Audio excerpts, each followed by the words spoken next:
Hey geeks, and especially gamers, I'm Trey Guillotine, and you're watching part 1 of my E3 2017 special coverage, where I'm going to talk about just a few of the games that have been presented at the conference.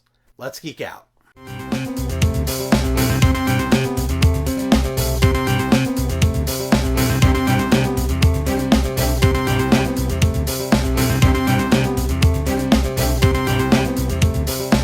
So far from the presentations and game announcements that I've seen, I haven't been that wowed just yet. I'm not covering all the announcements, just a few of the ones that stand out to me, starting with Star Wars Battlefront 2. This game was actually announced a couple months ago, but this gave us a really in-depth look both in the multiplayer and at some of the single player, which in my opinion, single player is the only thing that was really missing from the first Star Wars Battlefront.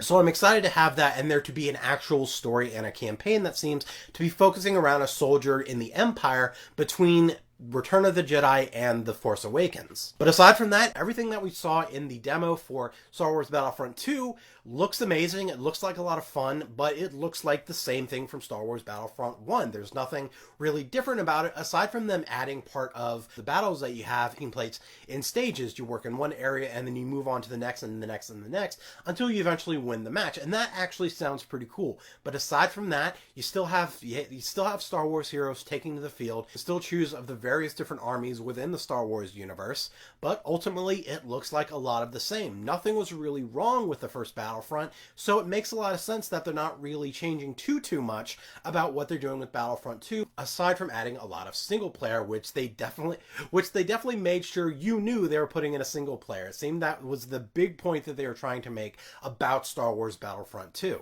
And surprisingly, EA also announced that the DLC for Star Wars will be free. I don't know if this just pertains to one or two of the specific DLCs or maybe all the DLCs, but they have announced that they will be giving free DLC for Star Wars Battlefront 2, which, knowing EA, is a pretty big surprise. This next game is another one that was announced at an E3 in the past, but we haven't seen much of yet, and it's still not finished, but I'm talking about Sea of Thieves. This is going to be a fun drunken pirate adventure where you get to become a pirate, have a ship with a crew, get drunk, find treasure, fight off other pirates, and just live that pirate's life. Yo ho, pirate's life for me. That was really cheesy. I apologize for that. When this was first announced, I was pretty interested in it, as we already got the pirate adventure game that we always wanted, which was Assassin's Creed Black Flag. But the best parts of that game were the pirate stuff, not the assassin stuff. So it looks like Sea of Thieves will be taking the best parts of Assassin's Creed Black Flag, not specifically from Black Flag, but the adventure, the pirates, the setting, the themes, the fun, the revelry, the shenanigans of the pirates, and the naval combat, and putting it into a game where it really is just about being a pirate and going on pirate adventures. The demo that they showed was completely in first person, which initially had me kind of worried because I'm really not a fan of first person shooters. You could name the number of first person shooters that I enjoy on one hand. BioShock Infinite, Halo, Borderlands, Portal, and maybe Far Cry. So because I was excited about this game, the fact that it looked like it might just be first person had me worried. But I did a little bit of research and it looks like that's not going to be the case, that you will be able to switch from first person to third person. This game is also going to be like an MMO. You're going to have other players that you can interact with and go on missions with and work the ship with. There's a new game coming out from BioWare that they actually did a teaser of in the EA presentation and then gave the full gameplay trailer and demo in the Microsoft presentation. The game is called Anthem, and initially I wasn't sure what to think of it. Originally, we only had a very brief and kind of vague teaser that had me intrigued. The setting looked very much like a mix of fantasy and sci-fi. It was this mix of like magic and technology kind of put together in this world that resides behind a wall. In the demo, not only do you see a little bit of what society is like within the wall, but then you get to go out into the wild and fight these giant monsters in these really cool, very Iron Man-esque mech suits. And it seems that's how your character is going to be customized and how your character is going to level up based on their suit. What you add to the suit, the kind of weapons you use, the kind of suit you have, and what class role it fills. The two suits that they focused on, one looked kind of like this really fast, really quick kind of mech suit that actually had legs that were kind of bent backwards that looked almost like a gazelle or a deer or even dog legs. where it's kind of bent backwards, just below where the human's legs would end, was just a little more of this bent backwards, but more like a gazelle, and they looked really cool. The second suit, I immediately saw it and I was like, well, that's the Hulkbuster.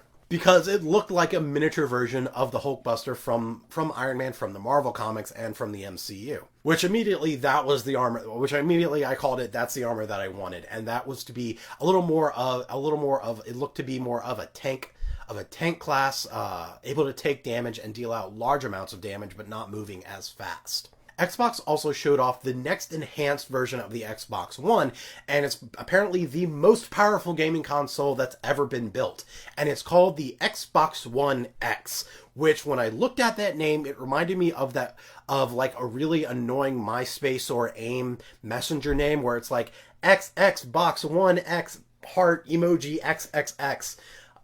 And it just kind of looked really dumb. I really like the Xbox consoles, but their names never really made sense to me. I mean, I get where they're going with their names, where you have the Xbox and the Xbox 360, because it was just completely turned around from the other Xbox. And then you had the Xbox One because it was the one entertainment system that you need. And now it's the Xbox One S and then the Xbox One X, because apparently they just really like X. Something about their motto being the power of X. I don't really know. But it does look like a really strong console.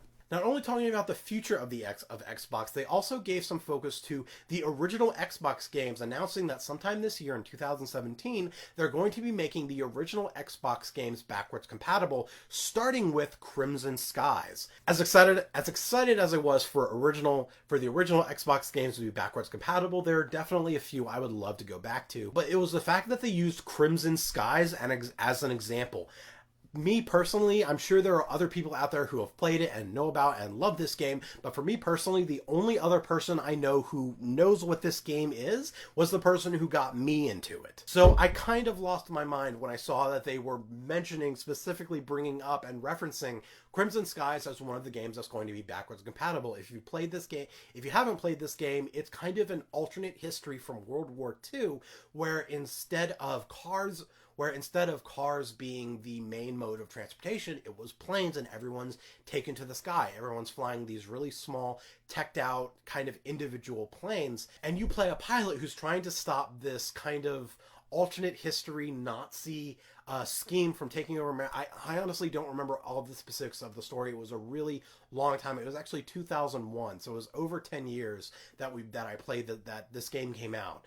But the fact that they are specifically making this backwards compatible, I was pretty excited about. So those are just a few of the games that have caught my attention so far from E3 2017. So make sure you check back in a couple of days for part 2 of my E3 2017 coverage. What are some of the games you saw at E3 that you got really excited about? Let me know in the comments and follow me on all the internets. And share this video around so others can join in the conversation. And if you like this video, give it a thumbs up and check out my Patreon to support more of my future content. And subscribe to my channel to geek out some more. Thanks for watching and have fun. So Captain America, Thor, Hulk.